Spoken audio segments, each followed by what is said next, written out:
Hello everyone. 11th और 12th की mathematics के विषय में ये धारणा है कि ये बहुत कठिन सब्जेक्ट है और इसे केवल इंटेलिजेंट बच्चे ही पढ़ते हैं, जबकि एक्चुअल में ऐसा नहीं है। आप लोगों ने छोटी क्लास में ये एक्सपीरियंस किया होगा कि इसको पढ़ने के लिए हमें किसी दूसरे साइंस की आवश्यकता नहीं होती। ये तो खुद एक फंडामेंटल, खुद एक बेसिक साइंस है। और एक दूसरी बात देखिए, मैं आपको बताता हूँ, इसको इंग्लिश में क्या कहते हैं? मैथमेटिक्स। गणित यानी मैथमेटिक्स। मैथमेटिक्स को एक्सपेंड करके पढ़िए। माथे में ट्रिक्स एक ऐसा इंटरेस्टिंग साइंस है, एक ऐसा इंटरेस्टिंग सब्जेक्ट है जो माथे में नई नई ट्रिक्स को डेवलप करता है। तो ये कठिन क्यों हुआ? कठिन कहाँ से हुआ? तो ये दिमाग से निकाल देना चाहिए, ये केवल इंटेलिजेंट बच्चों के लिए ही है। हाँ, ये ज़रूरी है कि इसको पढ़ने के लिए हमें कुछ बातें ध्यान रखनी पड़ती हैं। और ये देखिए क्या हैं ये बातें। Number 1, calculation. देखिए कैलकुलेशन का क्या इफ़ेक्ट होता है। अगर हमारी कैलकुलेशन अच्छी नहीं है तो हम क्वेश्चन जब सॉल्व करने बैठते हैं तो तेज़ गति से सॉल्व नहीं कर पाते, या हमें समझ में नहीं आता और हमारा जो होमवर्क है वो पेंडिंग होता जाता है, और एक स्टेज ऐसी आती है कि हम मैथमेटिक्स को पढ़ना बंद कर देते हैं। तो ज़रूरी है कैलकुलेशन हम सुधारें, और ये काम धीरे धीरे होगा। दूसरी बात, रेगुलरिटी। रेगुलरिटी बहुत आवश्यक है इसके लिए। रेगुलरिटी, क्योंकि जब रेगुलरिटी होगी तो कोई कंसेप्ट आपका छूटेगा नहीं और आपकी कंटिन्यूटी बनी रहेगी। ज़रूरी है डेली पढ़ना। और दूसरी बात ये है कि जो छोटी क्लास के में जो हमने कंसेप्ट पढ़ रखे हैं वो हमें ध्यान होने चाहिए। अगर ध्यान नहीं है कोई बात नहीं, उन्हें कॉपी पे लिखिए और दिमाग में रोटेट करते रहिए।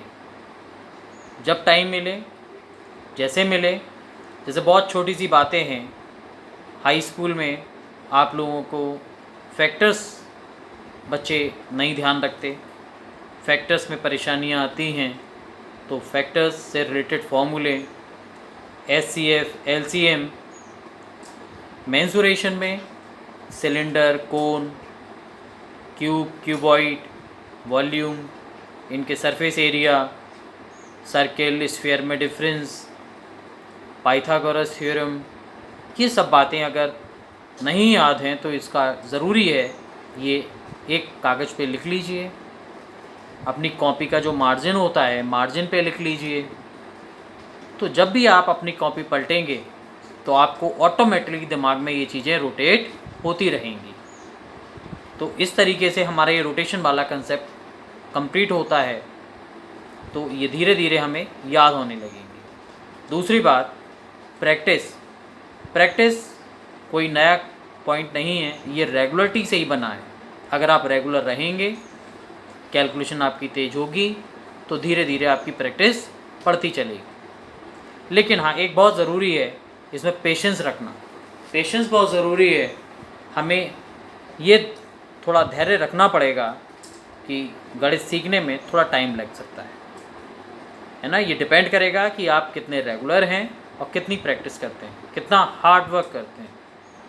दूसरा, पॉजिटिव थिंकिंग। पॉजिटिव थिंकिंग कि इसको हम भी कर सकते हैं, ये कोई नया सब्जेक्ट नहीं है, कठिन सब्जेक्ट नहीं है, ये हम कर लेंगे। तो ये बातें हैं जो हमें करनी है। तो अगर हम इन सब चीज़ को फॉलो करते चलें तो हम देखेंगे गणित कठिन सब्जेक्ट नहीं बनेगा, ये बहुत इंटरेस्टिंग और एक फ़नी सब्जेक्ट की तौर पे काम होगा। इसके साथ साथ कुछ चीज़ें हमें ये ध्यान रखनी चाहिए कि जो टॉपिक हम पढ़ें उसका हमारी लाइफ से, डेली लाइफ से क्या डायरेक्टली और इनडायरेक्टली रिलेशन क्या है, कैसे कनेक्टेड है। देखिए, जब हम अरिथमेटिक पढ़ते हैं, छोटी क्लासेस में हमने अरिथमेटिक पढ़ा हुआ है, हम देखते हैं profit and loss, compound interest, simple interest, इन सब का हमारी लाइफ से डायरेक्टली रिलेशन है।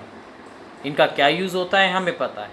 अब 11th और 12th में बहुत सारे टॉपिक, मोस्टली ऐसे टॉपिक हैं जिनका लाइफ से डायरेक्टली यूज़ नहीं है, इनडायरेक्टली यूज़ है। हमें समझना चाहिए और हमें ये भी देखना चाहिए जब हम पढ़ते हैं तो हमारे दिमाग में क्वेश्चन आना चाहिए कि हम इसे क्यों पढ़ रहे हैं, इसकी क्या आवश्यकता है। साथ साथ हमें 2 शब्द दिमाग में बैठाने हैं कि हाउ एंड वाई। ये कैसे हुआ, हाउ, एंड क्यों हुआ, हमने ये कंसेप्ट लगाया क्यों लगाया। इन 2 बातों से आपको दोस्ती करनी है।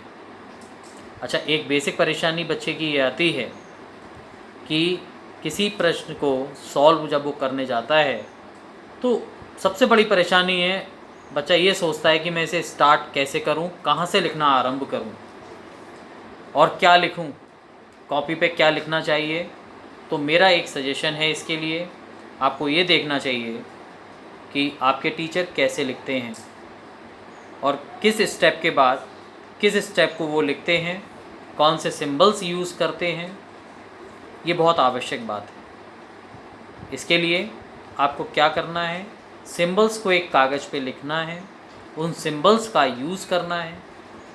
साथ साथ हमें अप्लाइड फॉर्मूले जो अप्लाई होने वाले हैं और जिन्हें हमें करने हैं छोटी क्लास में जो हम पढ़ चुके हैं, वो हमें एक कागज़ पे लिख लेने हैं, अपने सामने रख लेने हैं। हमें अपना टाइम सेव करना है, हमें फॉर्मूले को याद नहीं करना, पहले एक कागज़ पे सामने लिख के रखना है। जब हम क्वेश्चन करें साथ साथ हम ये देखते चलें कि इस पेपर में कौन सा फॉर्मूला लिखा हुआ है जो इसमें काम आएगा। हम देखेंगे कि हमारा आधा टाइम, दिमाग का जो एक हिस्सा है, वो फॉर्मूले को ढूंढने में खर्च नहीं होगा।